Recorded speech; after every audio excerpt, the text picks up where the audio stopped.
नमस्कार प्रिय विद्यार्थियों, राजन क्लासेज में मैं आपका पुनः स्वागत करता हूं। हम लोग आजकल अलंकारों पर चर्चा कर रहे हैं, तो उसी के क्रम में आगे बढ़ाते हुए आज हम पुनः अर्थालंकार के जो और भेद हैं उन पर चर्चा करेंगे। तो आज हम लोग शुरू करते हैं। अर्थालंकार। अर्थालंकार के अंतर्गत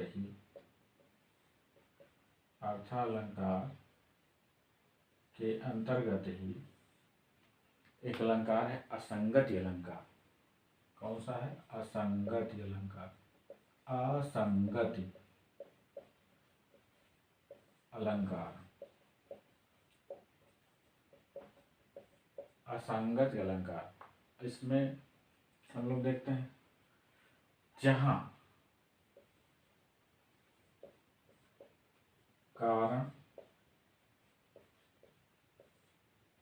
कारण कहीं हो और कार्य कहीं हो। कारण कहीं हो और कार्य कहीं हो तो वहां पर असंगति अलंकार होता है। असंगति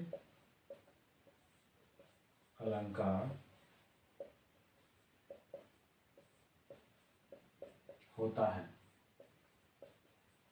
ठीक, जहां कारण कहीं हो और कार्य कहीं हो रहा हो वहां असंगत अलंकार होता है।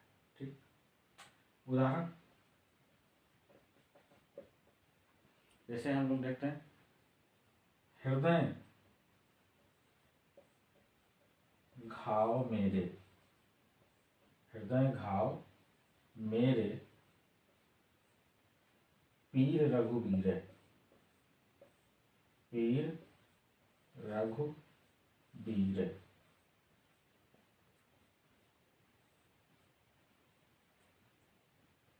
इसमें लक्ष्मण को जब मूर्छा लगी रहती है, बेहोश रहते हैं और जब होश में आते हैं तो सब लोग उनसे पूछते हैं कि कितना पेन दर्द हो रहा है, कहाँ दर्द हो रहा है। तब लक्ष्मण कहते हैं हृदय घाव मेरे। हृदय में मेरे घाव हुआ है, लेकिन दर्द किसको हो रहा है? रघुवीर को है, अर्थात भगवान श्री राम को हो रहा है। तो यहाँ पर क्या है कि कारण कहीं है, कारण है लक्ष्मण, और कार्य कहाँ हो रहा है? चोट कहाँ लगी है? लक्ष्मण को लगी है। और दर्द कहाँ हो रहा है? राम को हो रहा है। इसलिए यहाँ असंगति अलंकार है। ठीक, समझ में?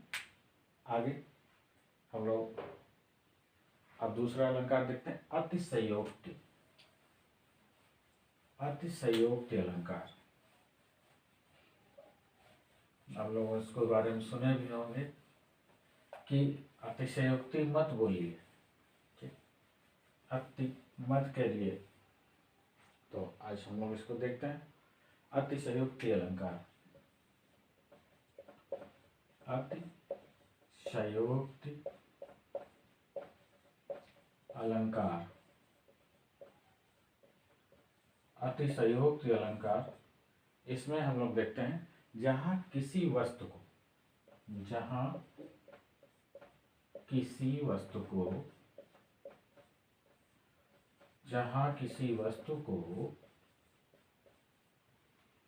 इतना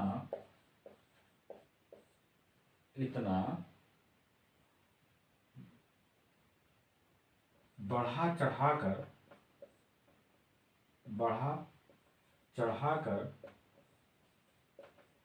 वर्णन किया जाए,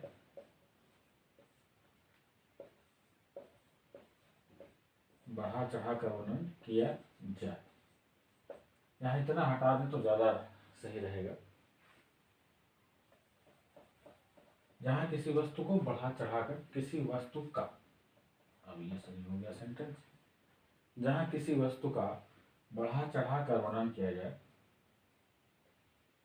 वस्तु या के बारे में। ठीक, ये ठीक हो गया। जहां जहाँ किसी वस्तु के बारे में बढ़ा चढ़ा कर वर्णन किया जाए तो वहाँ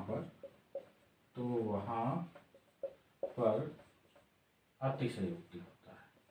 अतिशयोक्ति अलंकार होता है। अलंकार होता है जहाँ किसी वस्तु को के बारे में इतना बढ़ा चढ़ा के वर्णन किया जाए, वहाँ पे अतिशयोक्ति अलंकार होता है। जैसे एक उदाहरण देखते हैं। आगे नदियाँ पड़ी अपार, आगे नदियाँ पड़ी अपार, घोड़ा कैसे उतरे पार, घोड़ा कैसे उतरे पार, पार राणा ने सोचा इस पार, राणा ने सोचा इस पार, सोचा इस पार, तब तक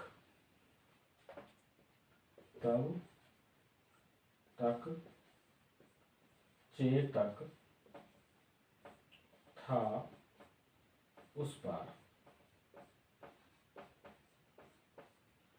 आगे नदियां पड़ी अपार, घोड़ा कैसे उतरे पार, राणा ने सोचा इस पार, इस पार, तब तक चेतक था उस पार। इसमें देखिए कि किसी चीज को इतना बढ़ा जाए। नदियां पड़ी, बहुत तेज नदी बह रही थी, अपने विकराल रूप में थी, घोड़ा इस पार था। राणा प्रताप जी सोच रहे हैं कैसे उधर चलना है, लेकिन उनका जो चेतक था इधर ये सोच रहे हैं, तब तक चेतक उस पार हो गया, नदी को पार किएगा। यहाँ क्या है कि इस चीज को बढ़ा चढ़ा के पेश किया गया, इसलिए यहाँ अतिशयोक्ति अलंकार है। ठीक, समझ में आ गया? आगे चलिए। आगे जो है वो भ्रांतिमान अलंकार है। कौन सा अलंकार है? भ्रांतिमान। और बहुत सारे अलंकार हैं इस अर्थालंकार में, लेकिन अभी हम लोग सिर्फ उन्हीं अलंकारों पर चर्चा कर रहे हैं जो प्रमुख हैं, या जो जिनसे हमेशा प्रश्न आता है, तो अभी हम सिर्फ उन्हीं की चर्चा कर रहे हैं। अगला है भ्रांतिमान अलंकार। भ्रांतिमान अलंकार,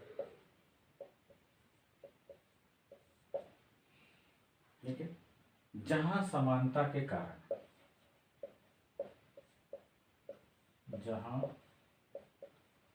समानता के कारण, जहां समानता के कारण किसी वस्तु का, किसी वस्तु का, जहां समानता कारण किसी वस्तु का अन्य वस्तु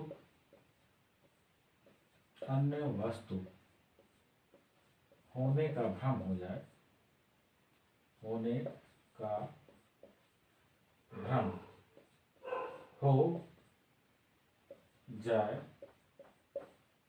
वहाँ भ्रांतिमान अलंकार होता है। भ्रांतिमान अलंकार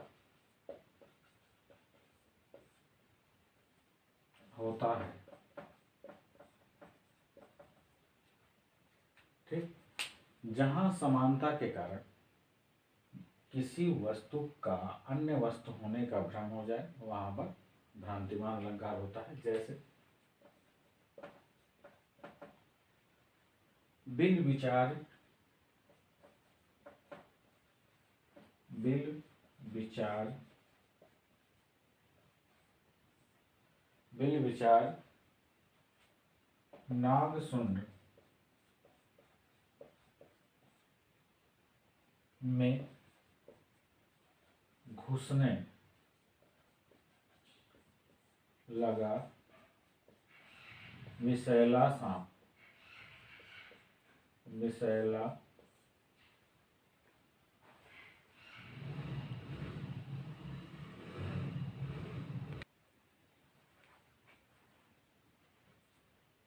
जैसे बिल विचार कर नाग सुंड में घुसने लगा, घुसने लगा विषैला सांप, विषैला सांप। बिल विचार कर नागसुंड में घुसने लगा विषैला सांप, काली ईख, काली ईख समझ विषधर को, काली ईख समझ विषधर को, काली ईख समझ विषधर को उठा लिया, उठा लिया, काली ईख समझ विषधर को उठा लिया, तब तब गज ने आप। यहाँ देखिए कि ये जो हाथी था, हाथी के सूंड को, सूंड में जो छेद होता है उसको सांप ने समझा कि ये बिल है और वो घुसने लगा। यहाँ उसको भ्रम हुआ, और जब वो घुसने लगा तो हाथी को क्या भ्रम हुआ? हाथी को भ्रम हुआ कि ये काली ईख है, और काली ईख को समझ करके उसने उसको पकड़ लिया। तो यहाँ पे दोनों में भ्रम की स्थिति है, और इसलिए इसमें भ्रांतिमान अलंकार पाया जा रहा है। एक और अलंकार हम लोग देखते हैं, संदेह अलंकार। कुछ लोग भ्रांतिमान को ही संदेह समझ लेते हैं, ये गलत बात है। तो भ्रांतिमान के बाद हम लोग संदेह समझ लें तो क्लियर हो जाएगा कि दोनों में क्या अंतर है। ठीक है, तो अगला अलंकार है हमारा संदेह अलंकार। कौन सा है? संदेह अलंकार। संदेह अलंकार, संदेह, संदेह अलंकार। ठीक, इसमें क्या होता है? जब किसी वस्तु की समानता, जब किसी वस्तु की समानता, जब किसी वस्तु की समानता अन्य वस्तु में, अन्य वस्तु में दिखाई पड़ने लगे, दिखाई पड़ने लगे। जब किसी वस्तु की समानता अन्य वस्तु में दिखाई पड़ने लगे और यह निश्चित ना हो सके, और यह निश्चित ना हो सके कि, ना हो सके कि, ना हो सके कि यह वही वस्तु है, यह वही वस्तु है या अन्य, अन्य वस्तु। तो वहां पर कौन सा अलंकार होता है? संदेह अलंकार होता है। संदेह अलंकार होता है। कौन सा अलंकार होता है? संदेह अलंकार होता है। जैसे नारी बीच सारी है, नारी बीच सारी है कि सारी बीच नारी है, कि सारी बीच नारी है। नारी बीच सारी है कि सारी बीच नारी है, नारी ही की, सॉरी सारी ही की, सारी ही की नारी है, सारी ही की नारी है की, नारी ही की सारी है, नारी ही की सारी है।